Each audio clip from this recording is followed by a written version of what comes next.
Powered by Mangaldeep, प्रार्थना की महक प्रार्थना के बाद भी। सेंसोडेंट के टूथ का करंट गॉन तो लाइफ का करंट ऑन। इन सनराइज मसाला, स्वाद बिहार का।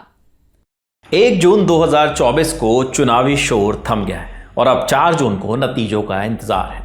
लेकिन आखिरी चरण के मतदान और नतीजों के बीच एग्जिट पोल्स भी आ गए हैं। इंडिया टुडे एक्सेस माई इंडिया के एग्जिट पोल में एनडीए को 361 से 401 सीटें मिलती दिखाई दे रही हैं, तो वहीं इंडिया गठबंधन को 131 से 166 सीटों के बीच मिलने का अनुमान है, जबकि अन्य के खाते में भी 8 से 20 सीटें जा सकती हैं। हॉट सीट्स पार्ट 2 में हम जानेंगे कंगना रनौत वाली मंडी, उत्तराखंड की पौड़ी गढ़वाल, असम की जोरहाट, पश्चिम बंगाल की बशीरहाट, महाराष्ट्र की सांगली और बारामती सीट्स का हाल। शुरू करते हैं हिमाचल की मंडी सीट से। इस सीट से मुकाबले में बीजेपी की कंगना रनौत और इंडिया गठबंधन की तरफ से कांग्रेस की टिकट पर विक्रमादित्य सिंह हैं।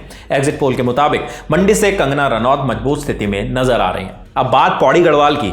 यहां एनडीए की तरफ से बीजेपी के टिकट पर मैदान में है अनिल बलूनी और इंडिया गठबंधन की तरफ से कांग्रेस की टिकट पर है गणेश गोडियाल। एग्जिट पोल के मुताबिक यहां से बीजेपी के उम्मीदवार अनिल बलूनी मजबूत स्थिति में है। अब पहुंचते हैं असम की जोरहाट सीट की तरफ। यहां से एनडीए गठबंधन की तरफ से बीजेपी की टिकट पर चुनाव लड़ रहे तपन गोगोई मजबूत उम्मीदवार बताए जा रहे हैं। वहीं इंडिया गठबंधन की तरफ से कांग्रेस की टिकट पर मैदान में गौरव गोगोई के लिए यह सीट बचानी मुश्किल लग रही है। इधर पश्चिम बंगाल की बशीरहाट सीट से टीएमसी के टिकट पर चुनाव लड़ रहे हाजी नुरुल इस्लाम एक्सिस माई इंडिया के एग्जिट पोल में बीजेपी उम्मीदवार रेखा पात्रा से ज्यादा मजबूत बताए जा रहे हैं। महाराष्ट्र के सांगली सीट से इंडिया गठबंधन से कांग्रेस की टिकट पर चुनाव लड़ रहे विशाल पाटिल को बीजेपी प्रत्याशी संजय काका पाटिल से ज्यादा मजबूत बताया जा रहा है। और आखिर में बात बारामती सीट की। यहां से इंडिया गठबंधन की तरफ से शरद पवार की नेशनल कांग्रेस पार्टी के टिकट पर सुप्रिया सुले मैदान में है। वहीं अजीत पवार की नेशनल कांग्रेस पार्टी की तरफ से सुनेत्रा पवार मैदान में। एक्सिस माई इंडिया के एग्जिट पोल के मुताबिक सुप्रिया चुनाव में ज्यादा मजबूत स्थिति में है। इस वीडियो में इतना ही। हॉट सीट्स पार्ट 3 में आपको बताएंगे कुछ और अन्य हॉट सीट्स पर